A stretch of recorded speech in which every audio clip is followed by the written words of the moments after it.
but you don't want to build the tool, the device that can enslave and destroy. Do you have any comments to that? Yeah, through history, through the beginning of time, we've been learning that power is the ultimate achievement. No matter how the power comes, no matter how you use it. If you're in power, no matter how it is, negative, positive, indifferent, stoic, nothing. But if you feel you have power, and whatever way you use that feeling to give you the power you have, whether it be tyranny, wars, I mean, the greatest oxymoron of them all is holy war, which is not in God's plan. The poor people of the Middle East, the Islams and the Muslims, and the Arabs and the Taliban, the Afghanistans, the Pakistanis, Iraq, Iran, Syria, Turkey, Israel, Palestine. They all have a purpose on this earth, but they're not using the purpose God gave them to use. They're using the fear that they have by not using God's purpose.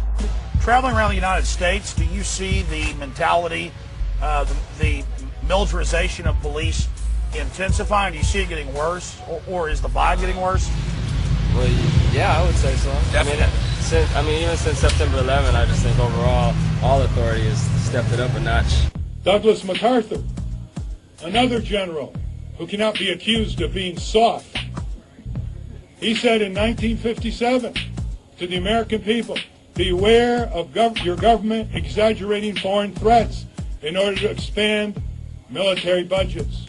We're talking about $3 trillion in oil in Afghanistan, $4 trillion in Iraq, hundreds of billions of dollars in weapons sales and occupation costs. And Dick Cheney hasn't even allowed bids to be taken. Halliburton and Bechtel and a handful of other corporations that put Bush in office have made all the profits. Our sitting vice president taking a paycheck, I can't even believe I'm saying this, taking a paycheck from the American people while at the very same time taking one from a corporation that gets billions and billions of dollars in no bid sole source contracts should make us all outraged, and the vice president should blush. But these people don't blush because in the end, they know they can get away with it. It's about setting the precedent to mobilize the people behind this global war for what PNAC, the president's own organization, says is a war for global domination and setting up a domestic police state, getting rid of posse comitatus, putting troops on the streets, getting Patriot Act 1 passed, trying to pass Patriot Act 2. Okay, type in Project for a New American Century. That's where Dick Cheney, 2 years before Bush got elected, said we need terror attacks to scare the people into submission so we can get the oil. Saddam's not a threat. It's all about using that as a military base.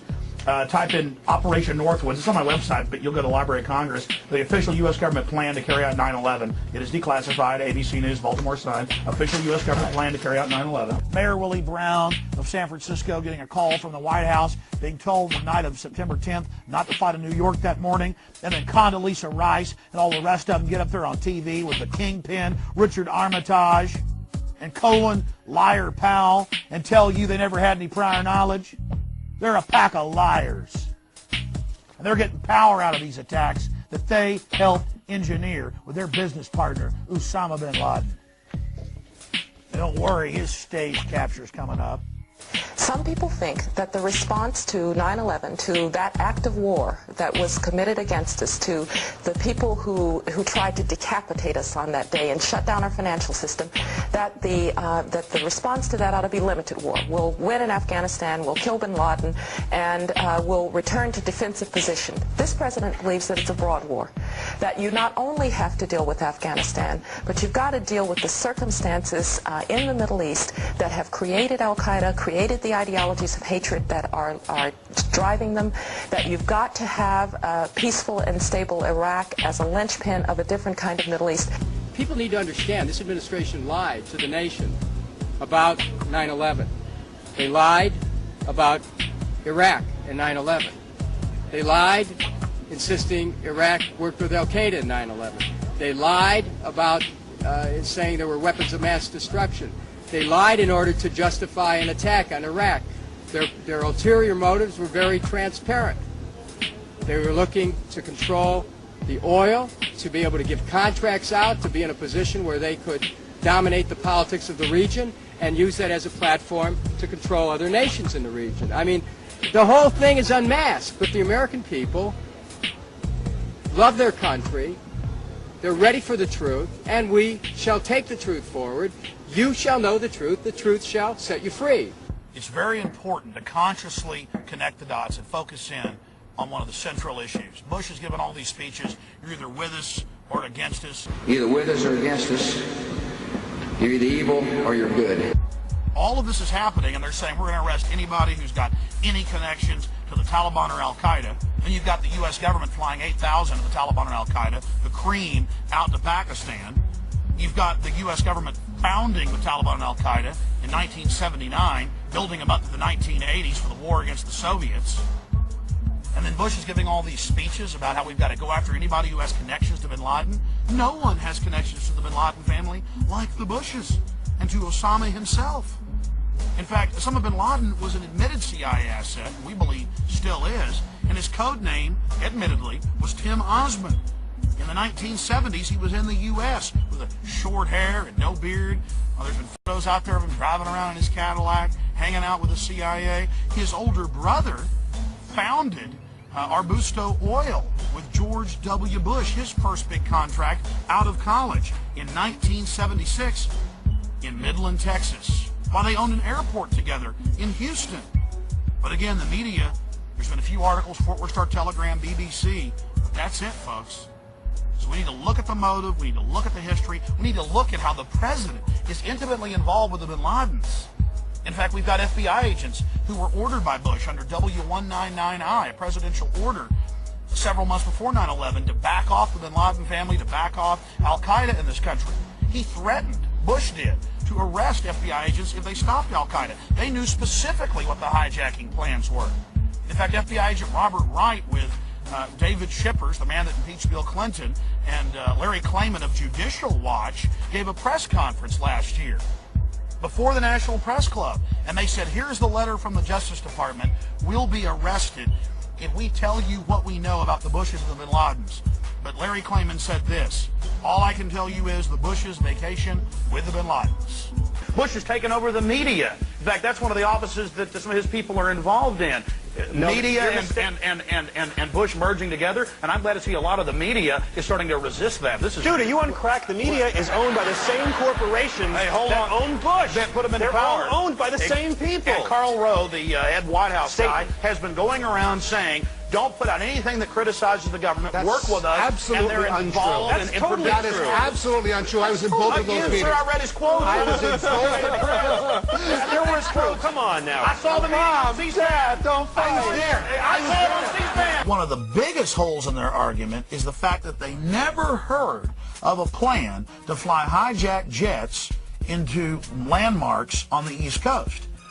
We're going to take a closer look tonight at another example of where, despite the conventional wisdom, there were people in the United States who actually were preparing to defend against the kind of attacks which occurred here on 9/11.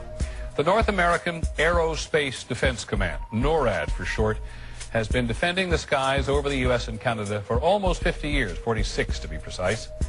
USA Today reports that in the 2 years before the attacks on September the 11th, NORAD conducted exercises using hijacked airliners as weapons. And one target was the World Trade Center. We knew he hated us. But there was nobody in our government, at least, and I don't think the prior government, that could envision flying airplanes into buildings on such a massive scale. But that turns out not to be true. U.S. military planners did envision and practice those very scenarios. As reported by USA Today, the North American Aerospace Defense Command, NORAD, conducted exercises with fighter jets, simulating hijacked planes flown into the World Trade Center in the 2 years before the attacks. And so then I saw Condoleezza Rice get up on TV and say, we had never thought, we had never heard. Why, that's a ridiculous conspiracy theory to say that. Pentagon planners also envisioned the attack on the Pentagon 5 months before it happened. According to this April 2001 Pentagon email, Air Force officials wanted a war game, having a terrorist group hijack a commercial airline and fly it into the Pentagon. The truth is pouring out in the media. You can hardly keep up with it. It's even coming out on Fox TV. Bill O'Reilly went on national TV to say he was wrong. He was wrong. He admitted he was wrong. That's big of him. Most of these people never admit they were mistaken. But the most telling evidence came from President Bush's favorite and chief arms inspector in Iraq, David Kay, who after spending $500 million of your tax dollars in recent months with 1,500 skilled inspectors, returned home to report to his commander-in-chief, and he said, with further elaboration, he said, quote, "We were wrong," end quote. We were wrong. I remember candidate George W. Bush saying that actions should have consequences, that actions should involve responsibility. We never engage in a rush to judgment.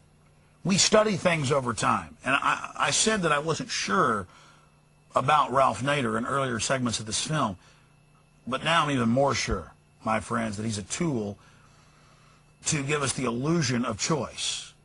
Not only is one of his former top lawyers and campaign managers a Skull and Bones member, but now we learn that Mr. Nader's book was published by Fox Television, and he's been all over Fox promoting it. Now, again, I'm not saying that, oh, this is some plan to get Bush elected, because we know that Nader takes votes away from Kerry, but it's just an added level of this Byzantine, Machiavellian subterfuge that we should all be conscious of. Mr. Nader, who are you really working for? The war on terrorism, particularly in its homeland defense manifestation, is a thin cover for the war on dissent.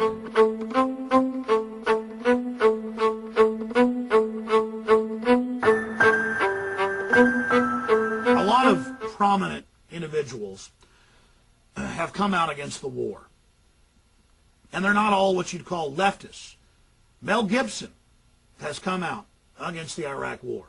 He said that it's wrong, that it's unconscionable, that it's a crime, that it's not America's place. And you know, Mel Gibson is just in line with George Washington, who said, don't get involved in foreign entanglements. Don't get involved in imperialism that was the norm at his time in the world, and is still the norm today, just more sophisticated, more veiled. Power is a gift we have to utilize within ourselves for others in the best way possible. The paradigm of power is the highest standard of power, and that simply is giving. For 50 years under both parties, our government has been supporting brutal dictators who suppress their workers and their presence. Why don't we have a war on global infectious diseases that are taking millions of innocent lives and are coming to this country in drug-resistant strains?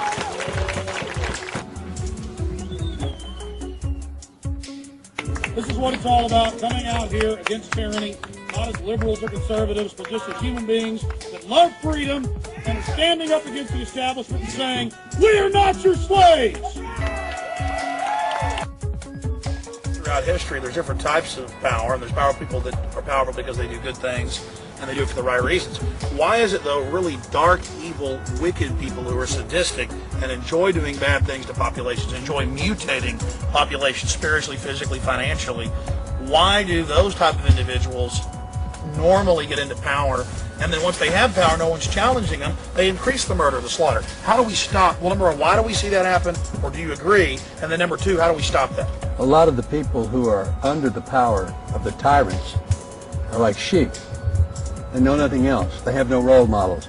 This is from generation to generation to generation, and they come with generational curses. And they come from the spirits of evil, and there's 14 of them that are listed in the Bible. And when you have these spirits of evil working with you, within you, around you, and you have the spirits of evil working in the leaders and in the politicians and in the generals working with them, you have nothing but evil. Nothing but evil. And the most endangered species is dedicated leaders. I mean, good leaders. I mean, dedicated leaders in the right way, in the good way. You have to limit government power and the intrusiveness of government and take away the need for the money that they come after us for. You seeing a lot of lying by the Attorney General. Comments about the new Victory Act, Patriot Act 2, and the lying. Well, you know, I pointed out in my speech just a little while ago that he had a beautiful quote when he was a senator. I mean, they flip-flop and they deceive. I don't think he would admit that he was doing any lying, but he now serves a different master. He serves the administration, and if they say this is what you're going to do, he goes along with it.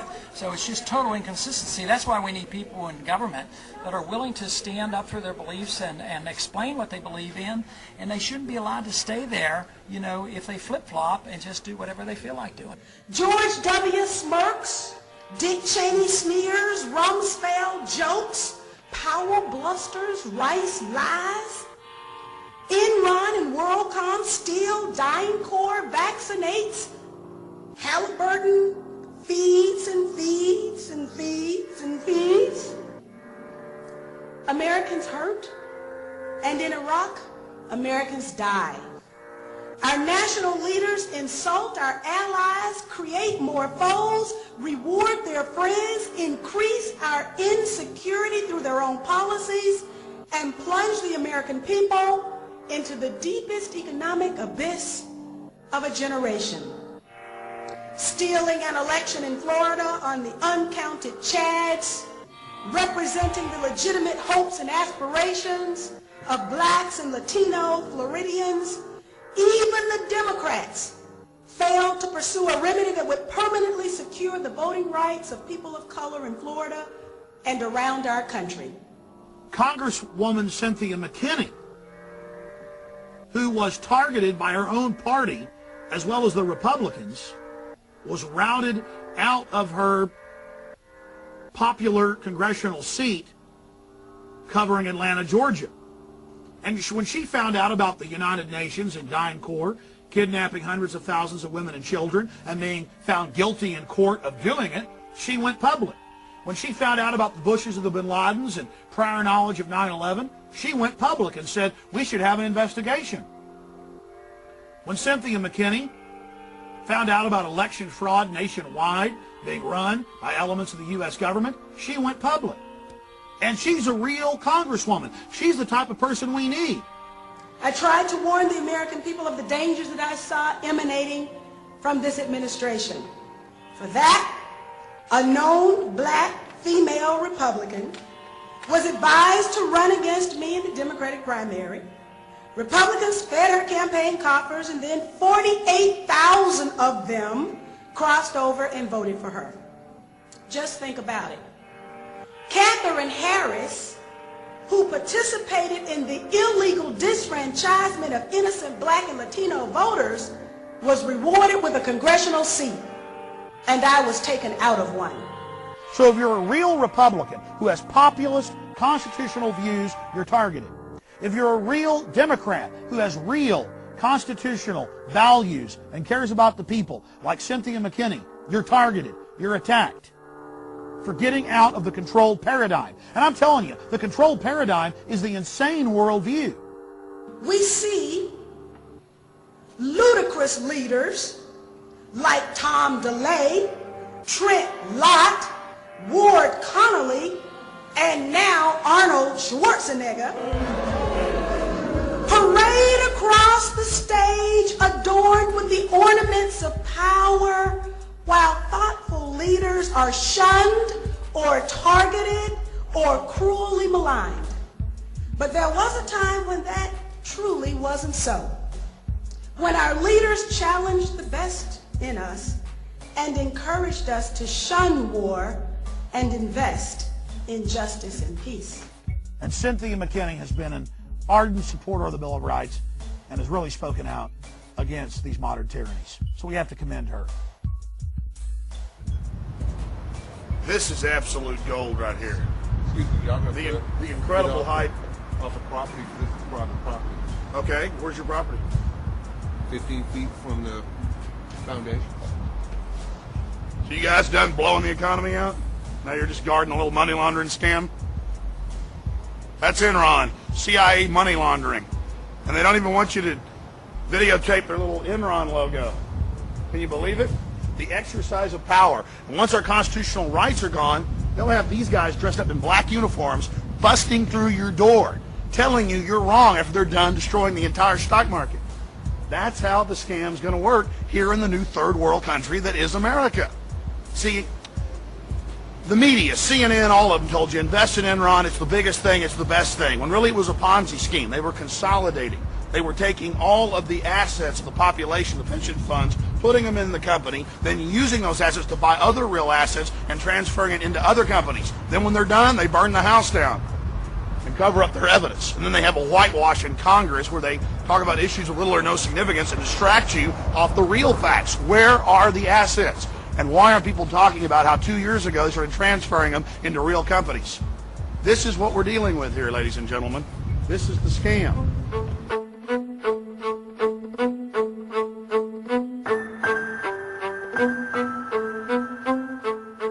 Here, let's interview this gentleman. He'll probably know more about Enron than the average corporate executive. And I'm serious when I say that. What exactly do you think's really going on with Enron? You can tell me. I really couldn't tell you what's going on with Enron. The only thing I can tell you about Enron is that certain people have certain assets in certain places, and they're really not disclosing where their assets at to protect their assets. Now that's incredible. No one in the media is really talking about where were the assets transferred years before they decided to blow this thing out. It's like, oh, they're all gone, run on the bank. Here it is, again, out of the mouths of babes. He knows exactly what he's talking about. You're on target. I knew we'd get the exact key focused answer we could never get from anybody else. You got to find the actual employees that was really working here to find out where the target is. The population thinks that Enron is about a company that went belly up. It was a run on the bank. Couldn't be further from the truth. The reality is it's a giant CIA globalist money laundering operation that I and others were talking about years ago. It's a Ponzi scheme. They take your pension funds, your investment, they buy up power companies, pipelines, you name it, consolidate it, transfer it to other real companies that their interests control. Then they blow out the entire company, have some stage-managed theatrical event whitewashes in Congress, and you buy it. Don't buy it for a single solitary second, because more economic crises are coming. This is how the scam is pulled. Just like 1929 America, I assure you, the stock market is not safe. I mean, you can buy anything with assets. You can buy anything in each time. Exactly, real tangible stuff. They've been transferring, and then they blew the dummy scheme out after the last old lady invested money in it. The stockbroker said it's the best. CNN says it, and you can trust them. They care when you're... You can't trust CNN. I mean, really, it's wrong to even speak out against this CIA money laundering operation. The neighborhood I grew up in, Boyle Heights in East LA and Los Angeles, police weren't necessarily our friends. I think with the experiences we had growing up, that they weren't always there to necessarily help you first. You know, there were situations you'd find yourself in that just seemed unfair. I think that, you know, it has a lot to do with money and the perception that gives people. As people with money are less likely to be aggressive physically than poor people, and I think that stereotype is kind of carried out in a lot of the way. Well, I would add to that, though, because I've interviewed a lot of police. The establishment also has said that people that fit the stereotype of being poor or disadvantaged are easier to abuse, and then there aren't lawsuits and they don't get in trouble. Sure, I mean, the legal system, it costs a lot of money to represent yourself. Money does make a difference. And yes, my friends, there really is an Illuminati. There really are 13 families. They own the big banks that print the money, and they have stated publicly that they plan to get all of us, that's 95 to 80% of us, out of the way to engineer a servant class and to totally take control of the evolutionary development of the human species. Well, I'm not sure I believe in what you're saying there, Alex. It seems a little far-fetched to me. All one has to do is investigate FEMA, read the founding documents. It's been around since 1933, though they gave it the name in 1979. And I've got Senate hearings on tape where they talk about the concentration camps that FEMA is involved in constructing and maintaining. In fact, the agencies that were merged to create FEMA were the agencies that actually kept the Japanese Americans during World War II in internment camps. And FEMA's already activated. 4 days after September 11th, President Bush activated 500 dormant clauses, activating all of the FEMA powers. FEMA can take over every radio, television station, every transmission, satellite uplink since '96. I don't think that FEMA would ever have the power to impose any kind of martial law. That's only can be authorized by an act of Congress. And so I don't really see how the transfer of power would happen unless you're talking about an actual military takeover through the NSC. Go read the executive orders on FEMA. How would it happen? Look, it's already happening. The bunkers are in command right now. I'm getting out of here. It's where Cheney is. Look, it's incremental. Let me tell you something. I think the biggest problem in this country is not FEMA. I think it's people's ignorance of their own government and the lack of civics. I agree. I agree. Yeah, people need to. I agree with it. Well, look, it's not FEMA. It's who runs FEMA. It's the forces behind this power. They can use any kind of government job to mess with people's lives. The government can use the IRS to destroy you. Exactly. They can use the military. It's just one more CIA. tool in their box. He's on target. FEMA's I agree. Go read the executive orders. Dude, we may be strung out on watching sitcoms and Wheel of Fortune and drinking beer, but the American people would get their act together and kick some ass. They are. If the government Liberals tries to do and that. conservatives are coming together like I've never seen them come together, because people are worried about this. And more of what Congress does, more and more of the checks and balances are being removed in the name of dealing with the crisis. Now, I want the Speaker of the House and Leader of the Senate to be involved in the continuity of government program. They've gone public. They were very upset about it. But we got a problem here when the Speaker of the House, a Republican, and the Leader of the Senate, a Democrat, are both. We keep talking about like how FEMA is going to take over the government and stuff. I'm just wondering exactly how will they do that? You haven't quite explained that yet. Again, it's by incrementalism. They're not going to announce they're taking over. Incrementally, they've been doing it, and by using disasters, especially terrorist attacks, it would be quite easy to expand the power to condition the people to accept that level of tyranny. So it's through crises, through problem, reaction, solution, that we would see an expanded takeover. But how? How are they going to do it? Well, it's a Richter scale of martial law, of tyranny. I'd say we're at about 5 or 6 right now, and the mercury's rising.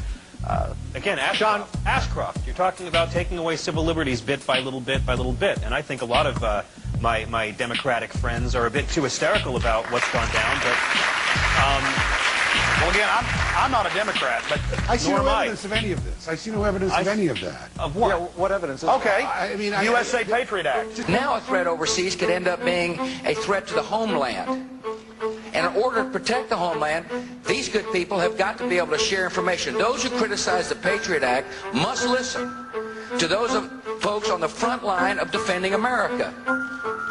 The Patriot Act defends our liberty, is what it does, under the Constitution of the United States.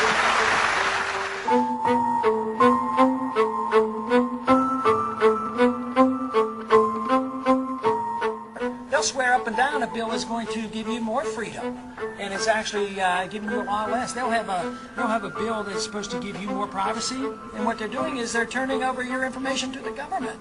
In the Patriot Act, Section 802 says that all crimes are an act of terrorism, and now it's in the news. They're using it to go after strip bar owners, county commissioners who might have taken a payoff for zoning rules, zit-faced kids who were found with a bag of marijuana. They're charging thousands of people under the Patriot Act that have no connection in any way to acts of terrorism.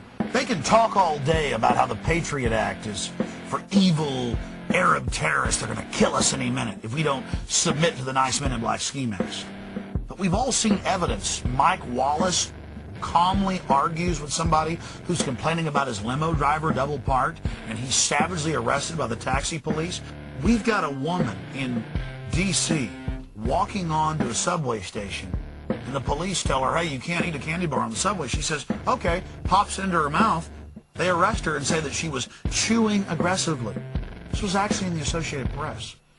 Right here in Austin, Texas, this Pakistani guy with no criminal record, his family lives here in Austin, came to town. He videotaped the Capitol and the governor's mansion, and it was a national alert, on Fox.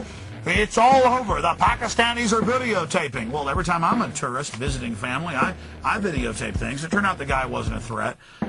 But this is used to boost the terror alert and to scare everybody. So we have the precedent being set. You eat a candy bar wrong. You argue with the taxi police about where you're parked, you get arrested. All of this. What does this have to do with America and freedom. Bottom line, look at the climate around you. We're all being treated like slaves by those who, in truth, are the terrorists. You see, that's the common sense. Who stands to gain from this threat? Who stands to gain from the threat of terrorism? The military-industrial complex. That Congress, a few weeks ago, before it left on recess, by a 3-to-1 margin, passed an amendment that effectively struck down the sneak and peek section of the bill, which gives government the right to go into somebody's house without a warrant, without announcing, in effect, that you're doing a search, which, according to our Bill of Rights, people have to be notified. And so I'm moving forward to strike down all those sections which effectively knock out the Bill of Rights. We're going to reclaim the Bill of Rights by canceling the Patriot Act. Key provisions of the Patriot Act are set to expire next year. The terrorist threat.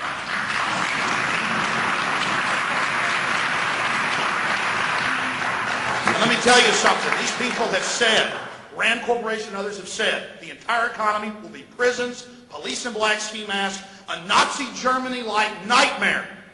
It makes the hair on the back of my neck stand up to talk about it, to read what's in Patriot Act 1 and 2, to see what Homeland Security does, Victory Act 1 and 2.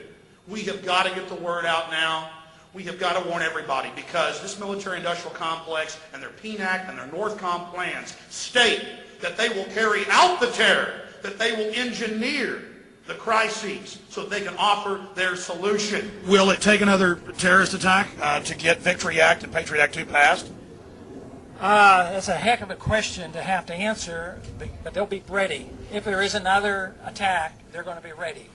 But right now, I think that they cannot get it passed because they're sort of on the defensive because of this magnificent vote we had to repeal some of the Patriot Act. One day after the Patriot Act was passed, the world got to see a copy of it because no member of Congress was allowed to read it. It was transmitted from the Justice Department, much of it written, they admitted, years before, to the Congress. It was passed while the Capitol building was under anthrax attack. 5 of the 6 office buildings were shut down. About 60 to 70% of the Capitol itself was shut down. There were federal protective forces literally running around with Heckler & Koch MP5 submachine guns, wearing black ski masks and Nazi Kurzel helmets inside of the structure. It was a federal takeover. Turns out the anthrax, all the evidence shows, was sent under order of the White House to the Capitol to create the smoke screen so they could pass this legislation. Bush, of course, and his entire cabinet were on Cipro, the anthrax-fighting antibiotic. There should be a campaign to throw this administration out for violating constitutional principles which have been the basis of this nation's civic dialogue and legal protection for over 200 years. And so that's where the energy should go. I'm doing everything I can as a member of Congress to raise the awareness of this issue. And frankly, all over this country, you've had over 100 cities pass resolutions that have condemned the Patriot Act. And it's a bipartisan effort, I might add. It's just that members of this administration, in their desire to create fear and control, have rushed headlong into this challenge to our basic liberties. I think the way that you ultimately solve it is to get rid of the administration which doesn't respect the Bill of Rights. We're making good progress in the defense of America. We've got a Department of Homeland Security that now enables people to better coordinate and cooperate and share information. We got a Patriot Act, which needs to be renewed, by the way, that and strengthened, in my judgment, that is really important to allow the criminal division and the intelligence division of the FBI to share information, which they could not do before.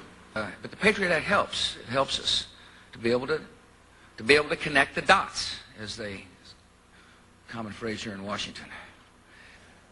These provisions of the Patriot Act are important to national security, and for this country to begin to forget that national security requires a robust capacity for law enforcement would be a major tragedy.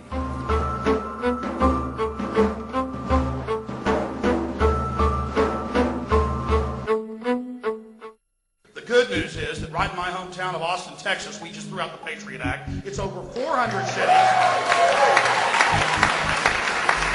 It's over 400 cities. It's not 170. It's not 250. It's over 400 cities and towns.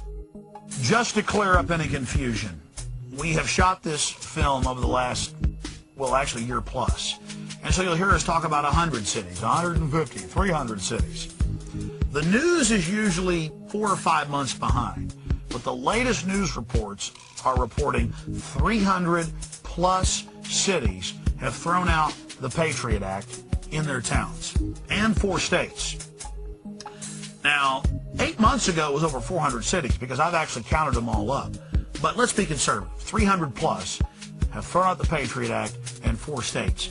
And that's very, very exciting because all we're saying is, hey, America isn't America if we don't have these basic liberties. And that's why you should throw out the Patriot Act and reaffirm the Bill of Rights in your town. Alex Jones and several folks have tried or will be donating time to Mr. Jones, but our rules are they have to be present to do so. Sean Lausen, is Sean Lausen here? Eliza Giles, Eliza. Mayor, I had about 20 that we can. Denise Keeper Lausen, Carlos Tame. Okay, Carlos. Okay. How about Mark Wallace? Well, so far that's only 6 of the 5 people that attempted, Mr. Jones, to give you 3 minutes. Only 2 are here, so you have 6 additional minutes. I'll give you 9. Well, unless somebody else. Mayor, I go outside and get people. I think folks kind of got. I mean, are you signed up to speak? What's your name? Trevor Holly. Okay, I need one more person. What's your name, ma'am? Rebecca. I'm sorry. What's the last name? Okay. Okay. So, Mr. Jones, you're now at your maximum of 15 minutes. I will say. Folks, occasionally you'll see myself or council members leaving the dais. I promise you when we're back in the back, there's a television and audio we can hear and see. Oh, yes, Mayor, I believe you. Don't be offended when I leave. I'm not offended. Welcome, Mr. Jones. You have 15 minutes. Well, thank you. And I hope you do stay because this is important. And I want to thank the people that came here that are part of the Second American Revolution. We shall prevail. That is a guarantee. Because as the New World Order turns up the heat, they're going to form more resistance. The tighter they squeeze, the more people are going to have that light bulb go off above their head. Now, I believe this council is made up of good people, and I think it's great that Jackie Goodman, Mayor Pro Tem, has brought this forward. Let's go through the facts. And John Ashcroft and Lord Bush and their military-industrial complex owners who are setting up a military dictatorship. I mean, this is admitted, PNAC documents, cannot hide the reality of what's happening. In fact, Ashcroft, 6 months ago, really committed a federal crime. In sworn testimony before the House and Senate, he said there is no new terrorism legislation. It's not been introduced. The Domestic Security Enhancement Act, the Justice Domestic Security Enhancement Act, House and Senate versions. It's like if I got up here and said the sun didn't come up this morning. You'd laughed at me, but the press didn't call him on it. Now he's saying there is a Patriot Act 2 and Victory Act 1 and Victory Act 2, and you better pass all of them. You know what's in Patriot Act 2, Section 501? You fit the description of a terrorist under Section 802 of the first Patriot Act. You can be arrested, secretly executed. That's right, a 3 military judge panel. Now what is Section 802 of the first Patriot Act? It passed on October 27, 2001 at 5 in the morning when no one was allowed to read it, according to members of Congress. The definition of terrorist is any action that endangers human life that is a violation of any federal or state law. They have many other definitions about anything that influences government. Go read it for yourself. They're counting on you not reading it. They're counting on you not finding it. Ron Paul and others have pointed out that Hitler and Stalin and people didn't have the nerve to put stuff like this down on paper. They just did it. That's what's so amazing about this. And to see the assistant U.S. attorney here peddling this is really sad, but I know it's under orders. Because 2 months ago it was reported that Ashcroft met out in Hollywood with the heads, the big editors of all the newspapers, and the heads of law enforcement, and said, we'd like you to go out and write editorials, editors, we'd like U.S. attorneys, assistant attorneys, write editorials, get on talk shows, get out there and sell this to the people, that this is good, this is a wonderful thing. So So I want the council, in case you don't know this, and the people here today to understand that it's a stage-managed event. I mean, it really was hatched in a smoky room to oppress you, to manipulate you, to con you. Now, that makes me very angry, and that's why it's so exciting that this council may simply just say we have a Bill of Rights and Constitution, and we will not violate the Bill of Rights and Constitution, and in this city, America is still America. I mean, it's just that simple. The very first thing the Patriot Act does is allows the FBI and the CIA and Department of Justice and other agencies to cooperate with each other and share information so that we can make sure we can spot, identify terrorists, and hopefully prevent terrorism. Why have 300 House members then rejected it? But in the middle of our conversation, activist Alex Jones called the assistant attorney a liar. Section 802 affects all citizens. It's for all crimes. It's for one marijuana cigarette. These guys haven't read it. Have you read it? Reporters? Hey, can you respect this guy for a second? No, you know how this stuff works. Guys, I'm not going to sit here and hear this guy spew lies. See, this is, they don't want to talk to me. You need to answer real questions.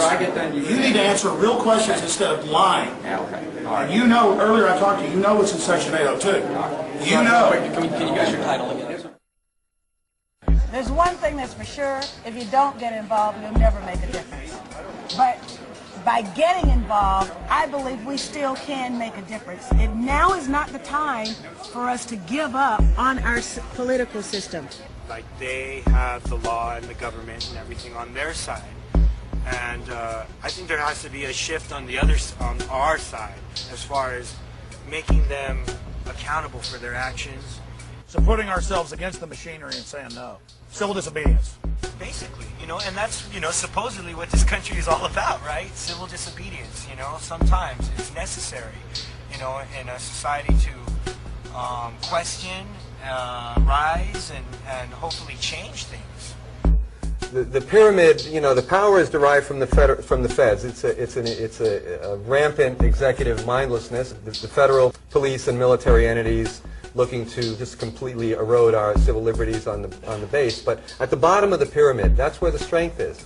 And as long as people become aware of these situations and begin to move in very kind of distinct and rational ways, there's no reason that you can't create a SWAT watch in your town. We need to preempt their ability to preempt our right to protest, to have have our grievances redressed, and and in order to exercise our freedom. There is an inherent contradiction between democracy and militarism, and whether or not we are left, right, or center, everyone should be concerned that the increasing level of violence on the grassroots. So I would suggest that people just get educated around these issues and take hope and fight back. There is but one special interest that we should be working for, and that would solve just about all of our problems, and that is our liberty. In 2004, in November, there's going to be an election and there's going to be an outcome. Now, for people who want to say, well, we don't have confidence in the system, we don't have confidence that our votes are going to be counted, that's all the more reason to participate more heavily and investigate. We don't have a crystal ball. We don't know the future, but we've studied human history. And regardless of who wins the November election in 2004, the New World Order wins. Whether it's George Walker Bush or John Forbes Hines Kerry, the establishment wins. And that's the message we try to get across to you. It's important for all of us at a grassroots level to get involved and cause a renaissance, an awakening to this fact. It's so important to realize that we need to go down to the basic foundations of freedom and liberty and get past the label or the name on the politician. Bottom line, are you freer today than you were a year ago? And unfortunately, the answer is no. We don't know who's going to win this election, but we do know they all serve the New World Order and need to be resisted. So stop letting them use this tag team, fake professional wrestling theater on you and wake up to the real world. Break on through to the other side. You're free, and freedom is beautiful. And, it'll take time to restore chaos and order, order out of chaos, but we will.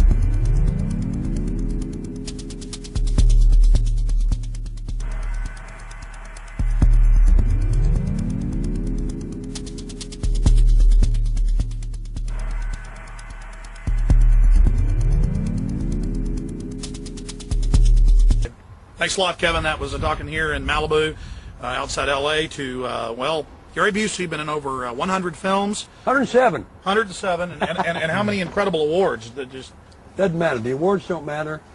The notches on the gun butt doesn't matter. What matters is right now. N-O-W, and the word now stands for no other way.